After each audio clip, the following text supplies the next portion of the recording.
Bienvenidos, bienvenidas a todos los que nos están escuchando o viendo desde YouTube o escuchando, como decía, en alguna de nuestras plataformas de streaming de su conveniencia. Otra vez nos da mucho gusto estar por aquí después de un arduo descanso.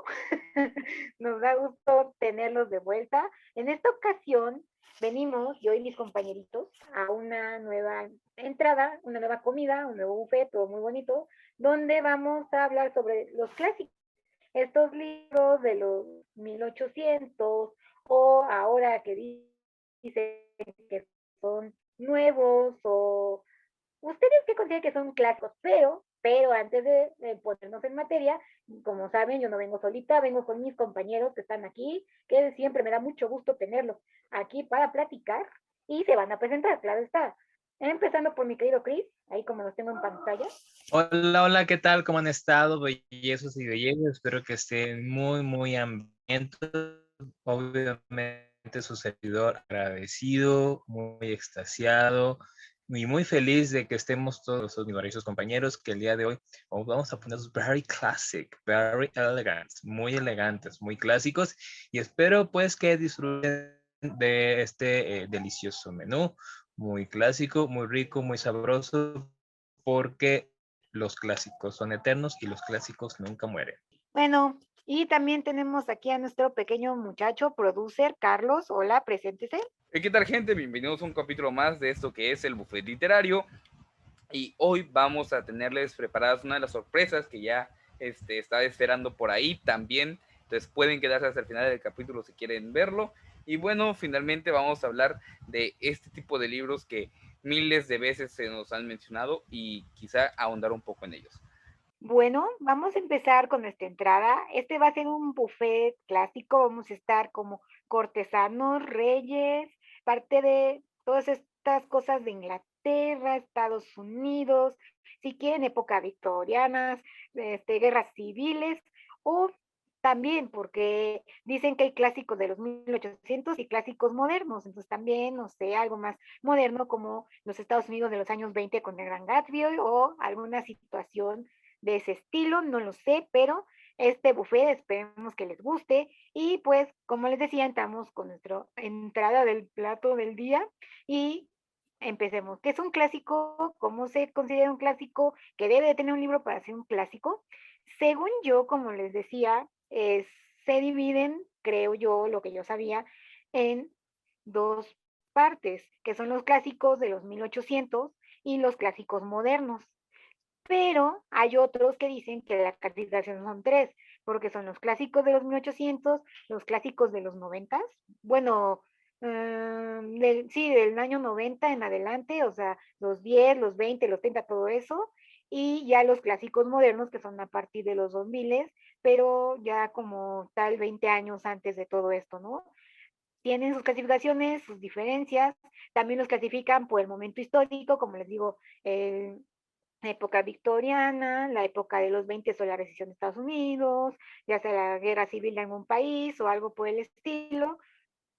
Cada género tiene también su clasificación, pero ¿ustedes cómo consideran que se clasifican? ¿Qué libro es un clásico? ¿Ustedes qué piensan, amigos? ¿Qué piensan de esto? Bueno, yo creo que el término en sí, si se me permite, es medio ambiguo, ¿no? Porque mucho va a obedecer, creo yo, al tiempo, las circunstancias, obedece también a movimientos sociales, momentos específicos, o sea, históricos de Bailenancia, movimientos históricos, hechos y circunstancias que generan un antes y un después en la humanidad. Y obviamente como parte de esta manifestación, parte de estos sucesos que generan, pues, que dejan huella y que, como digo, generan un parteaguas, pues obviamente la literatura también como parte de, como la manifestación de los movimientos humanos, pues perfectamente pues va a externar o se va a manifestar por medio de las letras, ¿no? Por medio de la prosa, por medio del ensayo. Y creo yo precisamente que un clásico como tal es atemporal porque se escribe en un momento muy crucial de la humanidad. Por ejemplo, vamos a decirlo ahorita que estamos en un momento crucial como es la pandemia, están surgiendo literatura de la pandemia, novelas escritas en el escenario de la pandemia. Entonces, obviamente dentro de 100 años, no sé si sean considerados clásicos, algunos así como con títulos muy extraños y muy simpáticos, pero en algún momento a lo mejor sí van a ser referente del momento que estamos viviendo, ¿no? Entonces, para mí creo que un clásico en primera obedece a que es atemporal, es decir, indistintamente de la década o del año que se esté leyendo, muchos de sus preceptos o mucho de su contenido eh, es, digamos, es tan adaptable o, o te puedes identificar indistintamente si eres mexicano, si eres japonés, si eres irlandés, si eres español, indistintamente de tu nacionalidad, te identificas mucho. Y para mí un clásico inclusive rebasa sus propias barreras cuando una persona que no es lectora lo identifica, ¿sí me explico? Identifica el libro o identifica los personajes. En algún otro espacio lo comentaba igual con los mangas, porque igual esa misma pregunta se suelen hacer. ¿Qué manga, qué se necesita para que un manga sea clásico? Para mí, lo que manifestaba en otros espacios era precisamente que si tú ves a Sailor Moon, por ejemplo, aunque no seas otaku, sabes quién es Sailor Moon. Si tú ves a Goku, sabes quién es Goku, ¿no? Aunque no seas otaku, aunque no sepas que es un anime. En la literatura pasa igual. Yo creo que la literatura es clásico cuando alguien que no está inmerso dentro del mundo de los libros o que no es, logra identificar, por ejemplo, Los Miserables, por ejemplo, Huckleberry Finn, Los Tres Mosqueteros, por ejemplo. Todo el mundo sabe quiénes son los Tres Mosqueteros, aunque no hayan leído la novela de Alejandro Dumas. Por el mental, hoy con esta icónica frase, todos para uno y uno para todos, ¿no? Hasta ya se hizo parte del coloquial, del lenguaje coloquial de nuestros días. Entonces, para mí en lo particular, creo que precisamente un clásico obedece precisamente a esas características, que surge en un momento muy crucial de la historia de la humanidad y la transforma para bien. Yo creo que además de lo que bien dice Chris, los clásicos también son aquellos libros pioneros en algo. Por ejemplo, mencionando el mismo caso de Sailor Moon es pionera en el género de Magical Girls dentro del anime y dentro del manga. Y así los libros que realmente tenemos la trilogía de las distopías, que ya las hemos mencionado aquí, son las pioneras, son quienes inician y arrancan con lo que con el tiempo se vuelven clichés. Y también otro punto es muy importante, como lo menciona Chris, cuando se vuelven y evolucionan a ser no cultura literaria, sino ya cultura general. O sea, cultura pop, sí. No solo pop, pop es por el momento, pero ya hay un punto en el cual ciertas obras evolucionan y crecen al punto de volverse cultura general. Harry Potter, por ejemplo, Harry Potter es cultura pop a día de hoy. ¿Por qué? Porque sigue siendo contemporáneo. Pero de aquí a 10, 20 años es donde veremos si realmente Harry Potter prevalece como la obra que es como irruptora en este género del mundo de la fantasía, también enfocada hacia las escuelas mágicas. Porque teníamos previo a Harry Potter la fantasía de Tolkien, la fantasía orientada hacia la aventura, más que hacia, pues en este caso, al objeto que es una escuela. O sea, Hogwarts en sí mismo encierra una nueva historia. Y realmente para mí eso es un clásico. Cuando un clásico es aquel que viene a romper los esquemas del tipo de literatura que se escribe en ese momento y te genera nuevos clichés y empieza a ser pionera de nuevos géneros inclusive o nuevos subgéneros.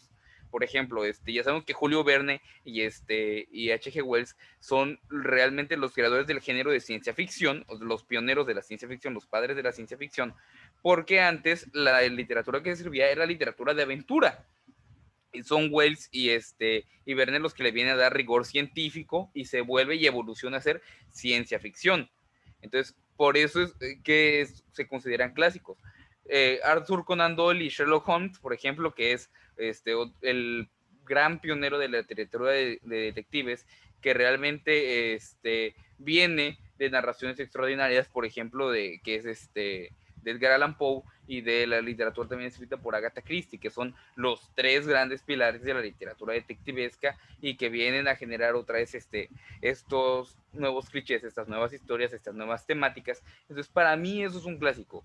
Pero también hay que decir que hay clásicos, no solo en el género de literatura pura y dura. Hay clásicos que son escritos, pero no son novelas.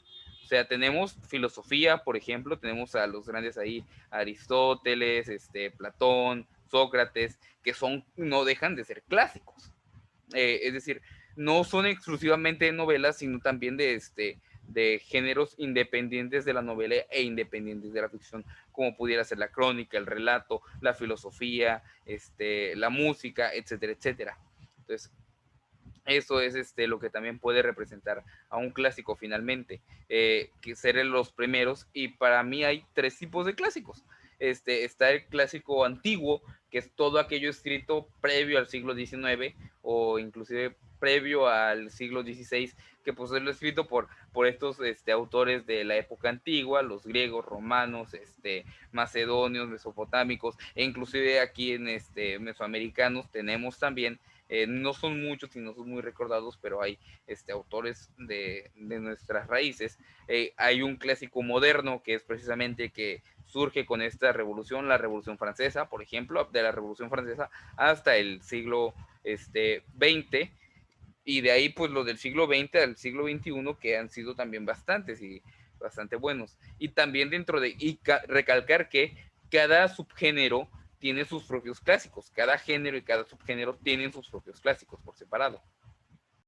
Ok, sí, de hecho, como tú bien lo dices, por eso yo decía al principio que los podíamos dividir en tres, sí, los clásicos antiguos, sí, los griegos, romanos, todas esas cosas, luego por contexto histórico, les digo, en la época victoriana, las revoluciones, no sé, o sea, como dices tú, Carlos, también por cada género literario hay como tal un subgénero clásico.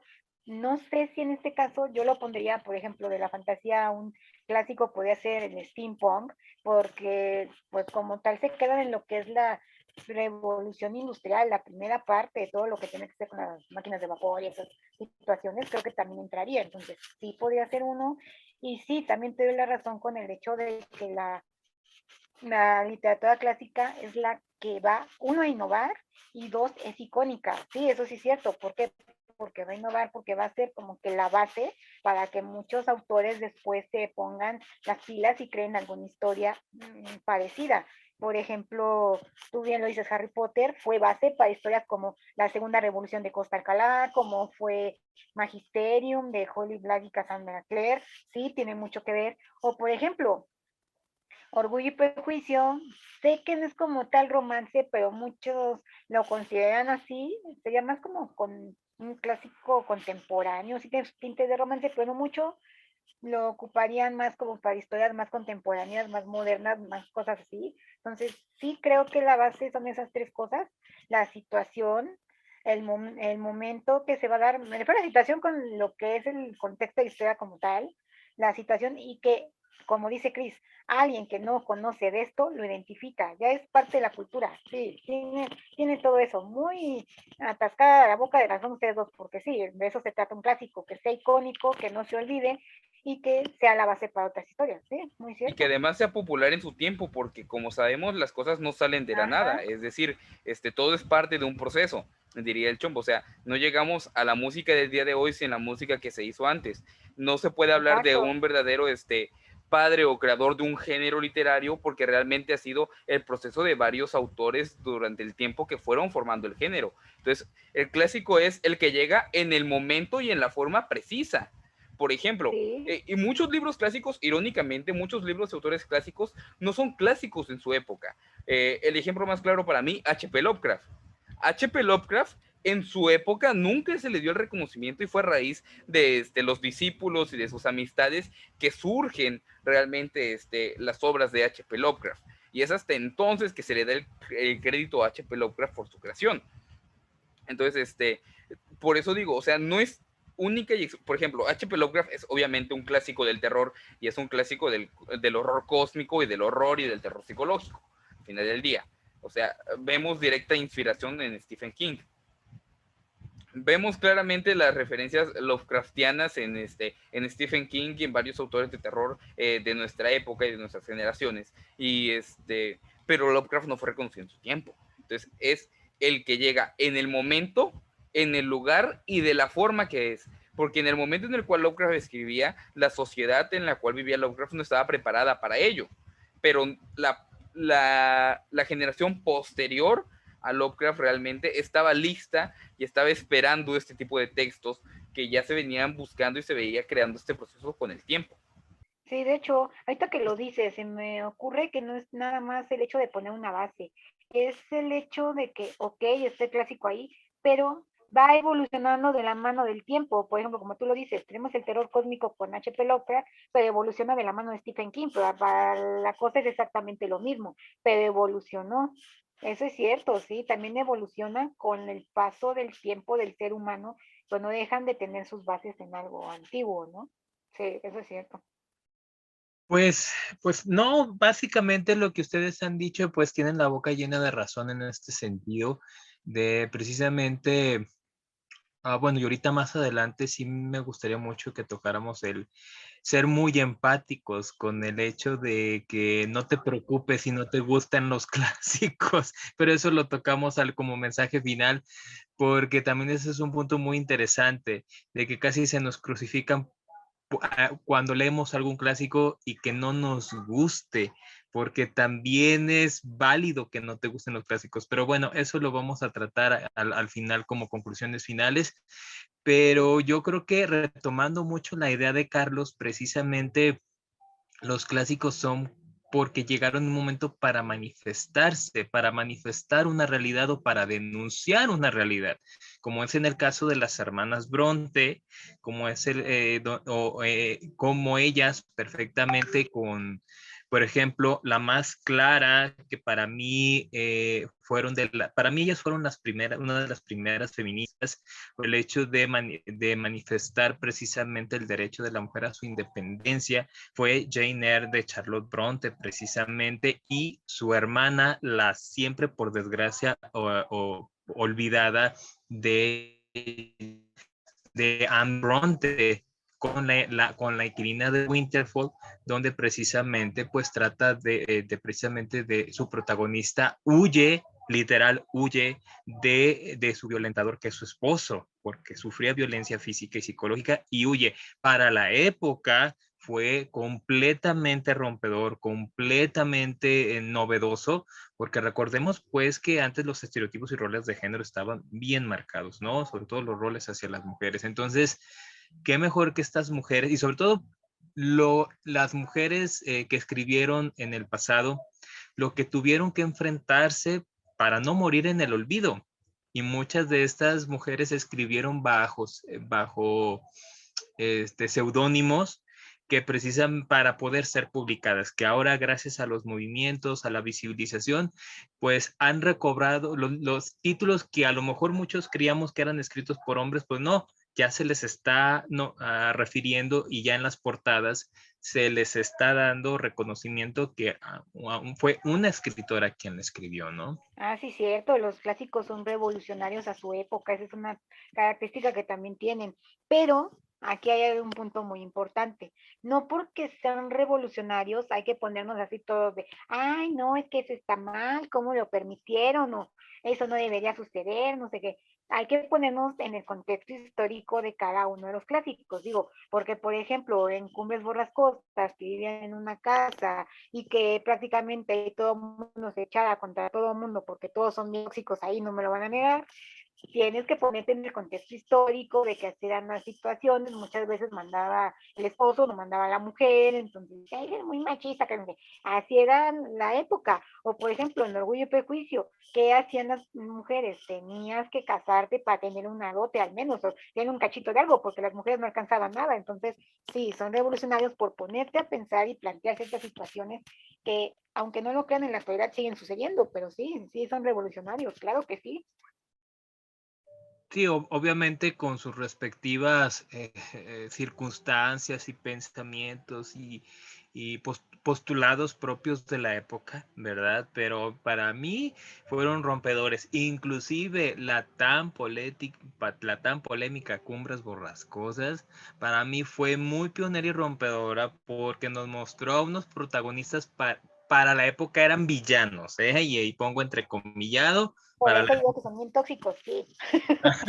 Sí, claro, bueno, obviamente se sabe, ¿no? Se sabe que pues durante la trama pues hay unas situaciones muy obsesivas y que no están bien, pero Cumbres Borrascosas precisamente trasciende porque en cuanto a estructura literaria, en cuanto a estructura y construcción de personajes, para la época recordemos que en esos tiempos pues todos los personajes tenían que ser virtuosos, tenían que ser, el héroe tenía que ser siempre gallardo, siempre recto, siempre moralmente aceptable y la protagonista más, ¿no? O sea, la protagonista tenía que ser sumisa, abnegada, tenía que Dulce, representar. delicada y con buenos modales de toda mujer propia, ¿no? Sí. Exactamente, pero entonces llega Heathcliff y llega Catherine a romperlo todo, ¿no? Que a final de cuentas estos protagonistas pues sucumben a sus malas decisiones, sucumben a sus propias Pero pasiones. ojo, no por eso estamos diciendo que Cumbres Borrascosas sea una novela romántica. Es Exacto. gótica, porque pues, aquí el maestro Chris, cuando yo le estaba leyendo, me explicó muchas cosas y y me dio a entender que son como que un poco aleccionados o un poco se están subliminando porque prácticamente como nos lo pone la autora, la casa también tiene un lugar, tiene una situación, entonces son muy subliminados por la casa, por todo lo que ocurre, por todas las situaciones. Casi casi piensas que la casa es otro personaje, entonces por eso se le dice que es pionera del género gótico. No vayan a creer que es romance porque también eso está muy No. mal.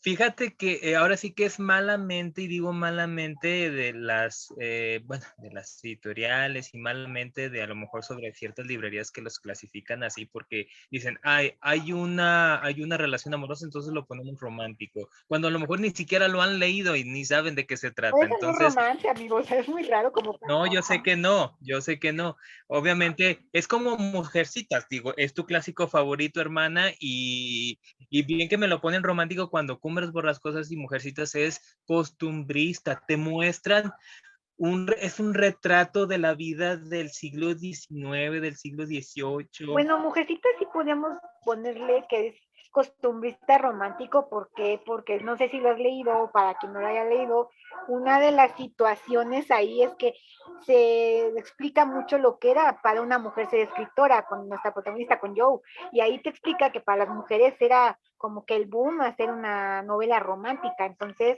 te cuenta ahí que cuando va ella a vender su obra, porque Joe escribe Mujercitas, entonces de alguna manera, no es spoiler, lo dice en la contraportada del libro, Dalai, entonces de alguna manera le dicen, le van y le corrigen, no, yo quiero que ellas se casen, yo quiero que ellas hagan esto, que tengan un romance, ¿no? Entonces diría que sí es costumbrista, pero con un poco de romance porque así se lo piden a ella, ¿no? No sé si le nota algo de eso. Y es que sí, también, no sé, es importante recargar esto, o sea, si no te gusta un clásico está bien, pero también tienes que considerar un poco el contexto porque se ha dado muchísimo en tiempos recientes que se cancelan a algunos clásicos, por ejemplo, el caso del mismo Lovecraft. Se le tacha a Lovecraft de racista, de xenófobo, y lo era, o sea, no podemos negarlo, vaya, o sea, pero obviamente el contexto en el cual Lovecraft escribe y las circunstancias que lo rodean a él, o sea, él crece realmente en un lugar de la extrema derecha donde el supremacismo blanco era obvio y estaba a la orden del día, pues es como un poco lógico, entre comillas. Pero es decir, es necesario también entender el clásico como un reflejo de la realidad del momento. Eh, porque como bien lo menciona ahorita, hay novelas costumbristas, pero en cada novela que es atemporal, como lo es un clásico, las situaciones cambian y no debemos cancelar. Yo soy una persona que está en contra de la cultura de la cancelación en libros clásicos, porque es no juzgues la ignorancia del pasado con la sabiduría del presente. Es una frase que me marca mucho en ese sentido. Porque precisamente es esto, o sea, tenemos que mirar hacia dónde fue escrito. bajo qué circunstancias fue escrito, qué realidad me está reflejando. No me está diciendo que lo haga a día de hoy, porque esto es el siglo XXI. O sea, el siglo XXI va a tener ideas muy diferentes, nociones muy diferentes a el Quijote de la Mancha escrito en el siglo XVI, si mal no recuerdo. O sea, es obvio. La realidad de Aristóteles, de Sócrates, de Platón, es muy diferente al siglo XXI. Ellos no tenían teléfonos, ellos no tenían internet, no tenían luz. Entonces, es como también sopesar un poco esto y ver... Sí, no, Ujú. es como decir que Romeo y Julieta es tóxico, ¿no? O sea, es como decir que Romeo y Julieta es tóxico prácticamente. No, y para acabar más pronto, Sócrates y Platón llegaron a los 40 y ya eran ancianos cuando la esperanza de vida en aquella época era máximo a los 30. En Entonces, efecto, o sea, y es importante sopesar estas cosas, es importante saberlo. O sea, tenemos que aprender que creo que esa es la idea, más que cancelar, que sería un poco borrar o negar el pasado, tenemos que aprender de él a no repetir esas acciones. Es decir, si H.P. Lovecraft era racista y xenófobo, pues tenemos que aprender de H.P. Lovecraft cómo escribir terror, que es lo que ha hecho Lovecraft y lo que se le debe aplaudir a Lovecraft, y tenemos que decir, si voy a escribir terror, no puedo ser racista y xenófobo, porque pues no está bien, o sea, directamente no está bien. creo que principalmente, perdón, creo que principalmente voy a retomar la idea de Carlos. Creo que los clásicos y la literatura en general nos invita a la reflexión, sobre todo con los clásicos.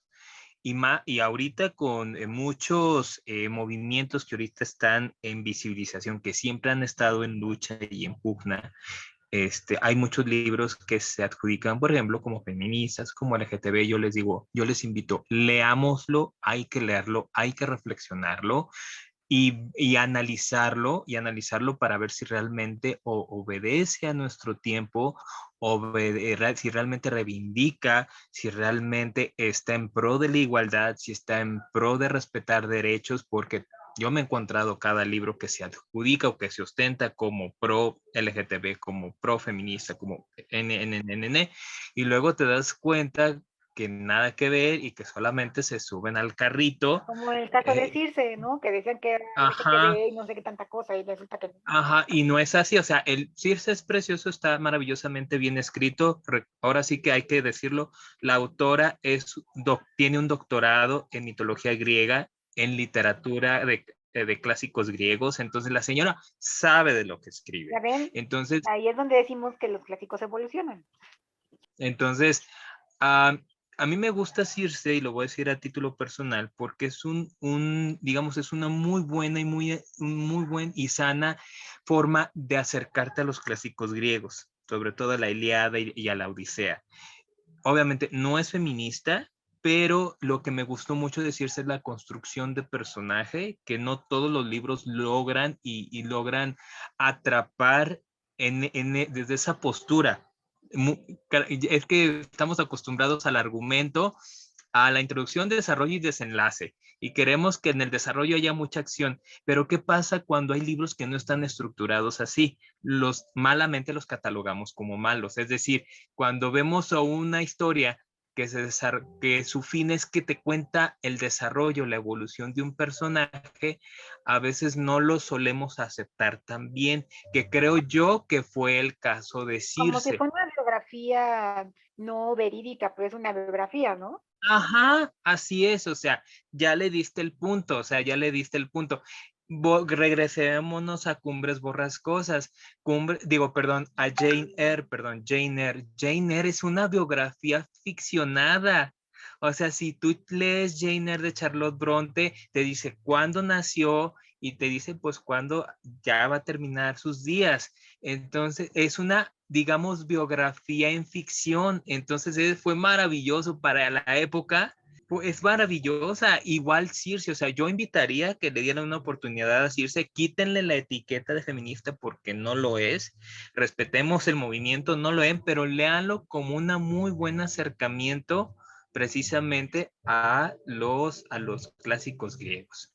Es como si, miren, para que vean un ejemplo de cómo evolucionan, es como si leyéramos Evelyn Hugo. Evelyn Hugo también es una biografía en los años 20 en este Hollywood de oro, Así es. pero no es como tal una biografía, se basan, dicen, no sé si es cierto, en la historia de Marilyn Monroe, no tan así, porque recuerdan que Evelyn Hugo era casi como la Antígona de esta Marilyn Monroe, ¿no? Por decirlo así, pero sí es una biografía ficticia, si quieren verlo así, y también no juzguen a un clásico, es que, por ejemplo, ay, es que leí el texto del gato negro o el cuervo de Lovecraft y no, perdón, de Poe y no me dio miedo, ¿no? O sea, también no juzguen así, porque no es el mismo tipo de terror de esa época, el tipo de terror que estamos teniendo ahorita, entonces también, o sea, no digan, es que eso ya no sucede, es que no sé qué, ¿no? Exactamente. Por ejemplo, con el terror, y hablando de los clásicos que ahora sí que entre comillas se clasifican como terror. Por Dios, la humanidad ha ido cambiando y nuestros temores son tan distintos Sí, y el terror precisamente es una manifestación, es una metáfora de nuestra realidad por medio de lo que más nos da miedo. sí. Y no es lo mismo los temores de la humanidad del siglo XVIII, del siglo XIX, a los temores de nosotros a los habitantes del siglo XXI. ¿Estamos de acuerdo, Ahora hermanas? tememos que se nos vaya el internet y antes temía que les cayera una bomba encima. O sea, un contraste pequeño, un pequeño salto, o sea, este, y Exactamente. también podemos ver a los clásicos como una línea del tiempo y como una evolución de la humanidad. Ya lo hemos dicho y es casi eslogan de este podcast. Así como la humanidad se refleja en libros, los libros reflejan la humanidad. Entonces podemos leer quizá el terror partiendo del terror gótico e ir avanzando e ir viendo cómo el terror ha demostrado pues precisamente esta evolución humana, esta evolución tecnológica. O sea, uno de los temores del terror actual es, por ejemplo, la revolución de las máquinas, la revolución de los robots. Y bueno, obviamente el terror de Poe pues no va a referir a robots porque ahí las máquinas ni siquiera eran inteligentes, eran mecánicas. Entonces, también podemos verlo de esa forma, o sea, y otro punto que quiero rescatar, muchas veces los clásicos no son libros, los clásicos son los autores, y hay muchas veces que pasa al revés, que los autores quedan comidos por el libro. Le pasa a Conan Doyle, le pasó a Conan Doyle fue superado inmensamente por su obra. Arthur Conan Doyle tiene muchísimos libros y la mayoría lo conoce única y exclusivamente por Sherlock Holmes, y hay autores, por ejemplo, de libros clásicos, de libros populares, como pudiera ser El Principito, de los cuales muy poca gente conoce el nombre del autor. O sea, yo en este mismo momento sé que el autor es francés, pero no recuerdo el nombre del autor. Entonces, también pasa que muchas veces los clásicos son más los autores un poco en ciertos géneros. Por ejemplo, Poe yo lo considero clásico, se le considera clásico del terror y del género detectivesco, pero yo peso más su labor dentro del terror gótico que dentro del género detectivesco, realmente. Entonces, también mencionar que a veces es el autor el que pesa más que a veces inclusive su obra, y que pasa al revés, que la obra puede consumir al autor. Me gustaría abrir la discusión hablando de clásicos contemporáneos. ¿Qué libro creen ustedes que se haya escrito pues, en los últimos 20 años, mientras yo haya nacido del 2001 para acá? ¿Qué libros creen que pudieran llegar a ser clásicos? Porque hay libros que ya se les pueden considerar clásicos por la evolución que ha tenido su género o por la creación de su mismo género. Por ejemplo, Harry Potter es prácticamente el creador o pionero de la novela fantástica juvenil. O los Juegos del Hambre, que también es un poco de esta idea de generar nuevos subgéneros, porque ya no es solo fantasía o novela juvenil, es novela fantástica juvenil, y te genera ciertos clichés. ¿Qué libros creen ustedes que pudiera convertirse en un clásico? Y yo voy por mi apuesta personal, que quizá depende de cómo evolucione. México-Land puede considerarse un clásico, inclusive latinoamericano, porque refleja una sociedad que creo que refleja este punto de partida. O sea, lo que sucede con esta llamada anomalía, que es la irrupción del capitalismo llevado al extremo, por ejemplo, como lo vimos en 1984 de George Orwell, que era el comunismo llevado al extremo, pues un poco, pues México-Land puede ser el capitalismo llevado al extremo. Otro que creo que podría quedar como muy clásico sería La historia interminable de Michel Ende. Creo que ese sería un gran clásico, por el hecho de que yo sé que ya me tardé mucho en leerlo y lo leí ahorita y para mí podrían decir que no es como tan guau, porque yo ya tengo como un bagaje de fantasía, no me sorprendió tanto, pero para primeros lectores del género creo que sorprende mucho, creo que tendría bases para lo que es el género como tal, porque habla de lo que es la fantasía y del contexto que tiene con nosotros los seres humanos, porque eso de que el mundo de la fantasía y la reina de la fantasía estén enfermos y que nosotros como seres humanos al creer en este género vamos a ayudar a que se rescate, pues yo, obviamente es como base para todo esto.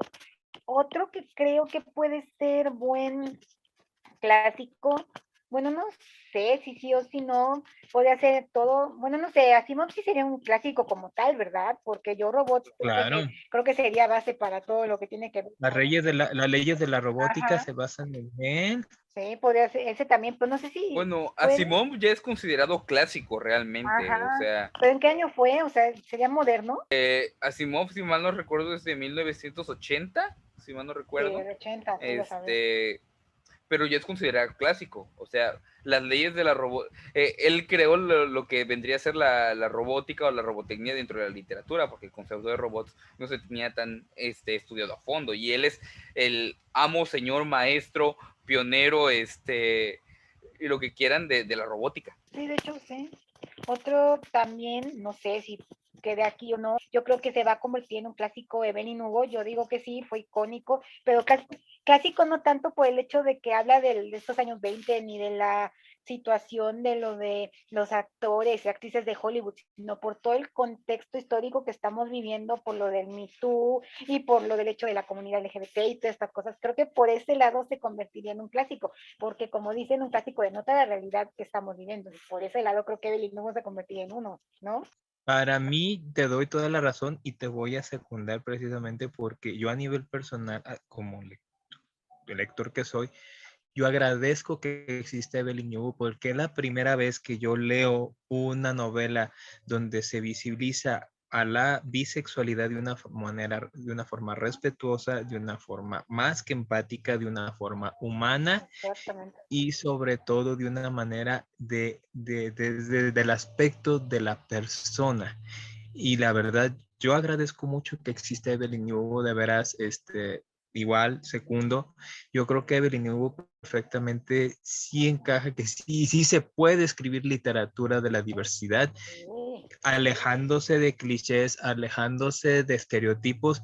Evelyn Hugo es la muestra verdadera y fidedigna que sí se puede tener buena literatura LGTB que realmente reivindique. Y otro también del mismo género, creo que rompió cuando inició todo esto. Creo que Aristóteles y Dante también sería como considerarlo buen clásico en términos de literatura gay, literatura LGBT, porque fue pionera, fue de las primeras que empezaron a salir y fue una revolución y caos que todo el mundo queríamos estarlo leyendo porque era la primera vez para muchos que leíamos ese tipo de género y es revolucionario por el hecho de que se empezó a visibilizar esta literatura. Aunque también, no sé, Cris me mentirá, hay otros, ¿no? De los 80 también, porque creo que eso te decía antes no era como tal el primero, pero fue el primero que a nuestra generación le tocó, porque, ¿cómo se llama? Creo que era Patti Smith, tiene uno o algo así, no me acuerdo. Patricia Hashman. Eso, se me fue el nombre. Tiene uno, Con Carol. ese mero. Claro, y fue de los 70s, creo que también ella fue muy rompedora porque Patricia Hashmin, que ella escribió precisamente el maravilloso Mr. Ripley, que hay una película, eh, ella fue la primera en escribir o de las primeras en escribir una novela LGTB que se aleja del cliché que la historia trágica, ¿no? La historia trágica LGTB, ella se aleja y nos muestra la historia de dos protagonistas, de dos chicas que se aman, que se quieren, dentro de la clandestinidad, porque recordemos que en aquellas épocas, en los 40, 50, no estaba, obviamente, si era en muchos países todavía era castigado, hasta con cárcel, hasta con tortura, en aquellos tiempos y el hecho de que para mí fue muy valiente, fue un acto valeroso que precisamente ella se haya atrevido a sacar una novela perfectamente y completamente y abiertamente lésbica, ¿no? También otro clásico LGTB para mí que tenemos aquí en México es El vampiro de la colonia Roma, de Luis Zapata, donde fue en los 70s, abiertamente fue una novela audaz, donde nos presenta la historia de un protagonista que ejerce la prostitución por elección. O sea, a él le gusta la calle, a él le gusta la Ciudad de México, la vida nocturna de la Ciudad de México, y es adorable, es entrañable. O sea, él es, como en el argot LGTB se le conoce, él es un chichifo, ejerce la prostitución, pero es tan adorable, le quieres mucho, le llegas a tener mucho cariño, porque precisamente hasta es una parodia de Entrevista con el vampiro Jan Rice, donde vemos que toda la novela está escrita precisamente con falta de ortografía, porque se ve que el entrevistador omnisciente está escribiendo mientras escucha la grabación.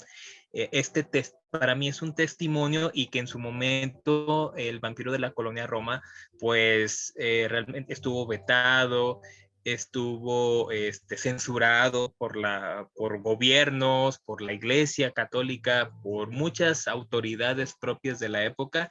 Estuvo vetado durante muchos años, y que ahora estoy muy feliz de que haya una muy bonita reedición del vampiro de la colonia Roma, y que se sepa y que existe. Y también por hablar de, bueno, otro libro que me parece puede ser un clásico de la literatura infantil juvenil mexicana, es El libro salvaje de Juan Villoro. Me parece un librazo. Juan Villoro es mi autor Claro que favorito, sí. mi escritor favorito, y me parece que tiene toda la pinta, porque me parece que es un libro excelente para iniciar a chicos de 10, 11, 12, 9, 13 años a la lectura, porque realmente les incentiva ese cariño y ese amor. Y hablando de otro género, como lo es el manga, Goku Pollo, obviamente tiene que ser un clásico moderno, ¿no es cierto, tío Cris? No se me vaya a espantar. Bueno, hablando del manga, que obviamente que si no ya quedó claro, pues es un poco la risa, pues tenemos a Sailor Moon, tenemos a Dragon Ball, y en el cómic, uno que me encanta bastante y que viene a ser un poco como esta idea de salirse del género de superhéroes, que creo que fue pionera, no estoy 100% seguro, no soy tan seguidor de los cómics, pero Scott Pilgrim sin duda alguna es uno de los libros más, uno de los cómics más sonados, más conocidos, más populares, y pertenecientes a la cultura pop, porque hace la oda a toda la cultura pop precisamente, y me parece que pudiera pintar para ser clásico. Y respecto a manga, usted, tío Chris, que es el amo y señor de ese tema, ¿cuáles le parecerían que pintan para ser los clásicos del mañana a día de hoy? Título personal, Vinland Saga. Vinland Saga es un manga que salió hace relativamente poco, y es de los pocos mangas y animes que he visto donde no se está ambientado en Japón. Entonces es una estructura muy poco común, es muy raro hallar un manga que no sea ambientado en Japón y que tampoco sea un mundo ficticio, sino que pues Vinland Saga habla precisamente del periodo de vikingos, habla de países nórdicos, y la animación en el anime es una belleza y el manga es buenísimo, pero pues ¿cuál diría usted que pudieran pintar para hacer los mangas o animes clásicos del futuro? Pues mira, ahí está. ¿Mande? Claudín sería uno, claro que por supuesto que sí. Bueno, ese es un clásico ya per se, claro Okay. que sí, porque pues Claudine, vamos a poner un poquito en contexto lo que es Claudine, La Rosa de Versalles, Tomás No Ficho o El Corazón de Tomás, Y la Princesa pertenecen Caballero a también, un ¿no? grupo. Sí, la Princesa Caballero. La Princesa Caballero. Ajá. Pertenecen, bueno, voy a hablar de los títulos que inició Lore.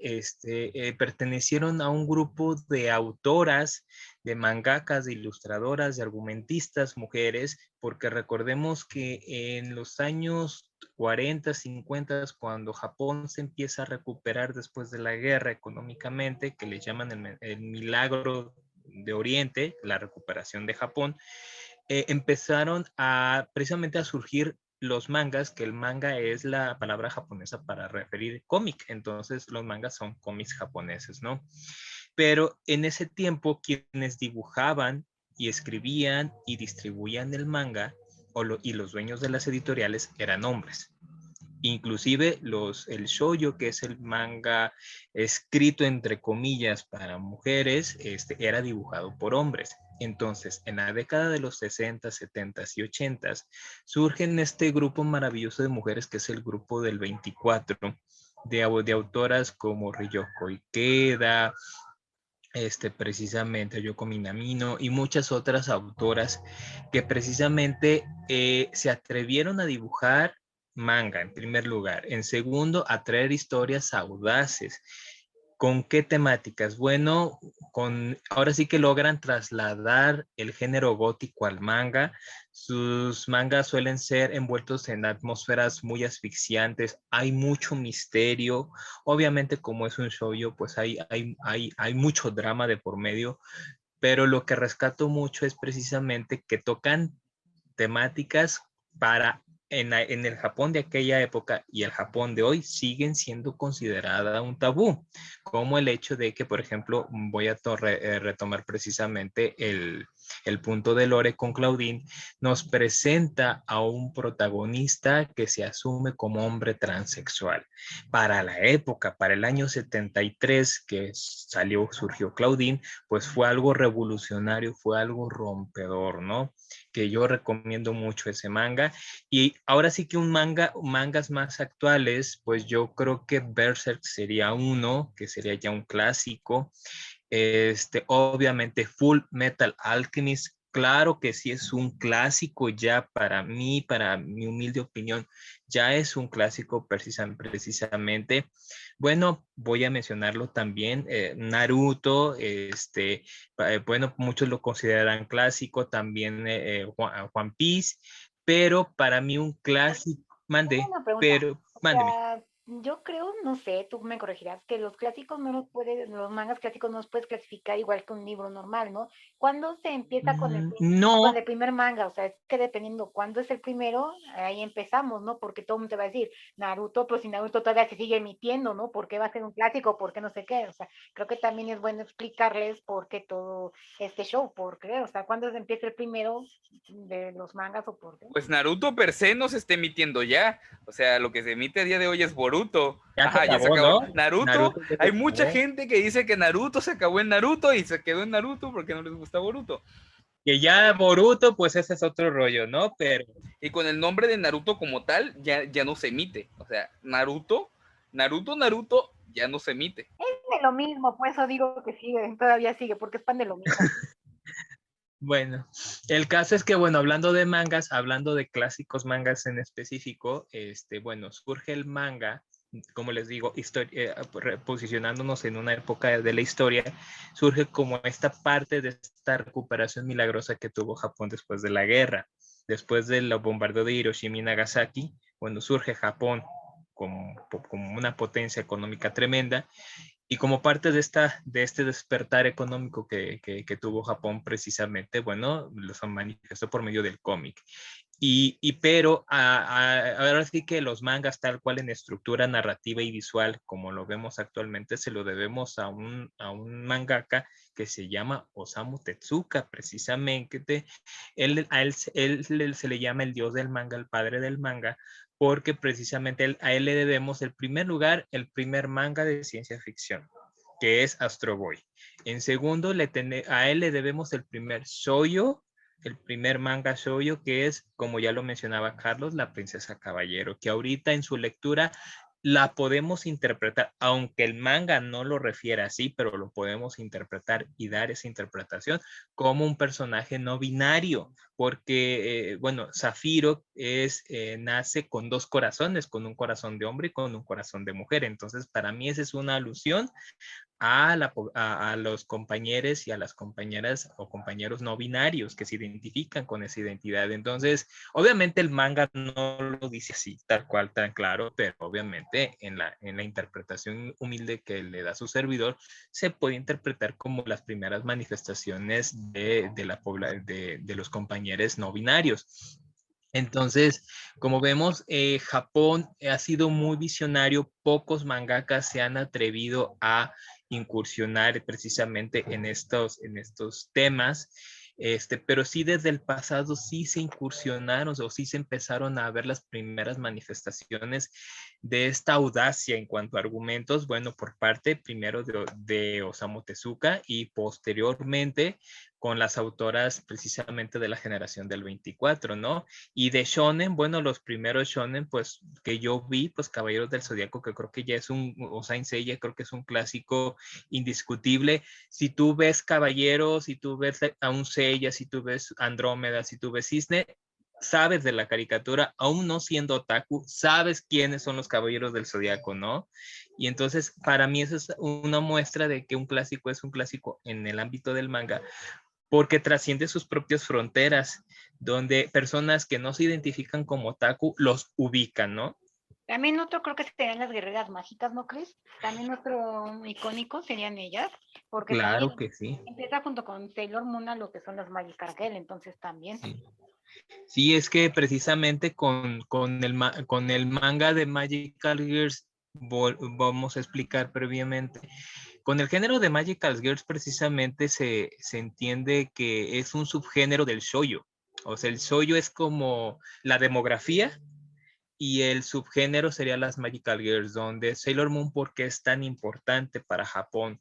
Porque reúne todos los elementos que Japón venía trabajando en el género de las Magical Girls, que es un adolescente de edad de 13 a 17 años, que se encuentra una mascotita adorable, y que esta mascotita adorable puede ser un marcianito, puede venir de una dimensión externa, de donde sea, de lejana, de un mundo mágico, y le refiere que es una princesa, guerrera, princesa, reina de ese mundo en particular, y le refiere que tiene una misión en particular, ¿no? Ese es el cliché, el esquema tradicional de la Magical Girl, junto con los ítems o las armas muy vistosas y las secuencias de transformaciones, ¿no? Que creo que Sailor Moon fue la que rompió en esquemas de transformaciones que se refiere. Hasta hay memes, hasta hay memes de que dice el villano esperando media hora para que se transformen las Sailors, ¿no?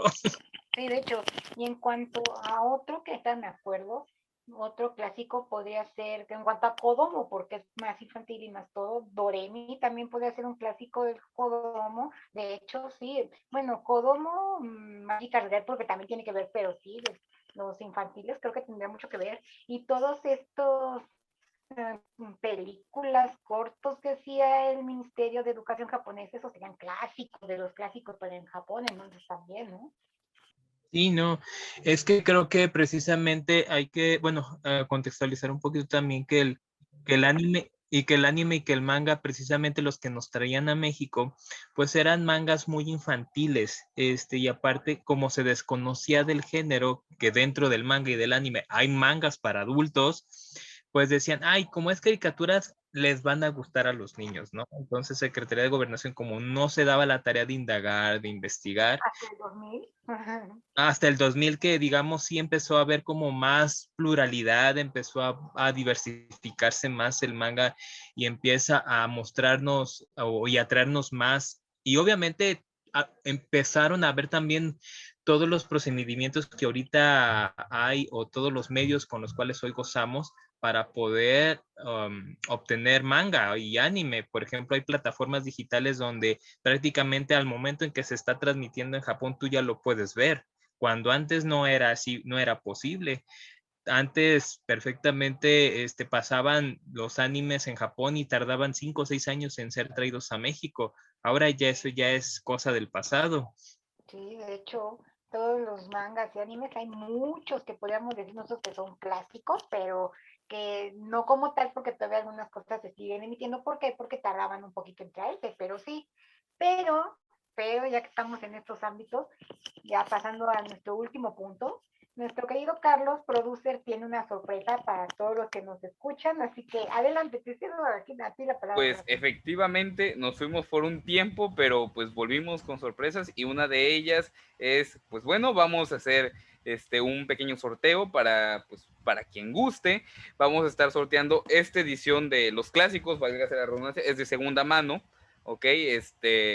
pero creo que eso le suma porque esta edición es de 1973. Hablamos de un libro que lleva casi medio siglo de existir y prácticamente está entero, o sea, no tiene ni una hoja caída, no tiene ninguna página rayada, todo está perfectamente entendible y vaya joyita, o sea, pequeños detalles nada más en la tapa de la colección que, válgase la redundancia, se llama Los Clásicos. Pues vaya, y pues lo tenemos para ustedes precisamente con esa temática de los clásicos, es la Divina Comedia de Dante. ¿Y cómo pueden participar en este sorteo? Pues bueno, este sorteo se llevará a cabo en Instagram. Publicaremos un post donde tendrán obviamente la foto de pues este libro que estaremos sorteando. ¿Qué tienen que hacer? Darle like, y pues obviamente compartir el post, mencionarnos por ahí, diciendo cuál es su clásico de la literatura favorito. Vale literatura, vale manga, vale cómic, vale libro, manga, cómic. Y pues simple y sencillamente de esa forma estarán participando. Y muy posiblemente para finales de mes estaremos haciendo el directo en Instagram, así que tienen que estar ahí pendientes para quien guste llevarse este libro. Y sortearemos al ganador que se lo llevará. El envío corre por nuestra cuenta dentro de la República Mexicana. Y pues como siempre, pues esperamos ahí su participación si quieren llevarse este libro de casi 50 años de existencia. Pero no se olviden también un punto que se olvidaba aquí a nuestro pueblo. Si lo ponen en sus historias, tienen un punto extra, así que también pónganlo, visibilicen el sorteo también, eso les va a ayudar mucho, para ver si se lo llevan. Así es. Si comentan el post, o sea, de ley tienen que dar like. Si comentan el post ya tienen su participación. Si lo ponen en historias, es como si tuvieran 2 boletos. Obviamente, pues es lo máximo que puede tener cada persona, ¿no? Como 2 boletos para eso. Qué bonito el sorteo, claro que sí. La Divina Comedia, les voy a decir que fue uno de los primeros clásicos que leí y sí me gustó. Aunque lo leí en una versión para la escuela, pero sí me gustó mucho. Y todavía hicimos una mini obra de teatro ahí, pero me gustó, está interesante. La verdad, en este tipo de cosas del infierno y el cielo y qué hay después de la muerte, creo que les puede gustar, ¿verdad? Y bueno, gente, pues esperamos que esto les haya gustado mucho, que hayan quedado satisfechos de conocimientos y que hayan agregado nuevos titulitos por ahí a sus estanterías. Les recordamos que deben de tomarlo con calma y llevarlo al contexto histórico que cada título tiene. No es lo mismo, le repito, leer terror de los 1800 a leer un terror de Stephen King ahorita en la actualidad, o no es lo mismo la situación de la mujer en esas épocas a la situación de la mujer actual, ¿vale? Ténganlo mucho en cuenta a la hora de leer y no les tengan miedo a los clásicos porque los clásicos son en muchas partes sencillos de leer y aparte te enseñan muchas cosas de esas épocas que muchos no sabíamos, ¿no? Entonces esperamos que les haya gustado, gracias por vernos aquí en nuestro canal de YouTube o escucharnos en cualquiera de sus redes de preferencia de streaming, ya saben que también por ahí nos escuchamos. ¿Qué les puedo decir? Gracias por estar aquí. Por cierto, les dejamos la pregunta abierta. ¿Les gustan los clásicos? ¿No les gustan? ¿Cuál es su favorito? Cuéntenos, ¿no? Y pues, ¿qué les digo? Mis compañitos también se van a despedir, empezando por pantalla. Carlos, please. Bueno, gente, muchísimas gracias por escucharnos en otro capítulo más de este su buffet literario. Esperamos, como siempre, que hayan quedado satisfechos. Y pues ya saben, ahí van a tener la publicación para participar en el sorteo por si quieren llevarse este libro que tenemos para ustedes. Y esperamos, como siempre, que les guste. Y nos vemos en la próxima. Y también, mi querido Chris, please, ya hora de despedirnos. Bien, pues muchísimas gracias por su atención. Espero que hayan quedado satisfechos con este desfile hermoso de clásicos de la literatura. Y como su servidor les mencionaba en un principio, hay que ser bien empáticos si ya somos lectores. Y si tú te estás apenas acercando a la literatura, no te preocupes si no te agradan los clásicos, no pasa nada. Hay clásicos que por la época manejan un lenguaje algo complicado, entonces pues no te preocupes, acércate a tu lector más cercano y que te pueda orientar y recomendar sobre todo con cuál clásico pudieras iniciar, sobre todo esa sería mi recomendación y sobre todo también mensaje a los que somos lectores, hay que ser muy pacientes y hay que ser muy empáticos también con otros lectores que nos dicen a veces que no les gustan los clásicos. No pasa nada. Yo entiendo que a veces la Jane Austen no es para todos, a veces digamos, las hermanas Bronte no son para todos, pero lo más importante es que te des la oportunidad de acercarte a los clásicos y sobre todo no juzgar. Muchas gracias y nos vemos en el siguiente menú de nuestro querido buffet Y literario. bueno, gente, muchas gracias por escucharnos. Recuerden, yo soy Lore Lupin, me encuentran en todas mis redes como El Caldero Literario. Nos dio mucho gusto comer y compartir esta bonita comida de conocimiento con ustedes. Repito, espero hayan quedado satisfechos y nos estamos viendo en la próxima. Adiós.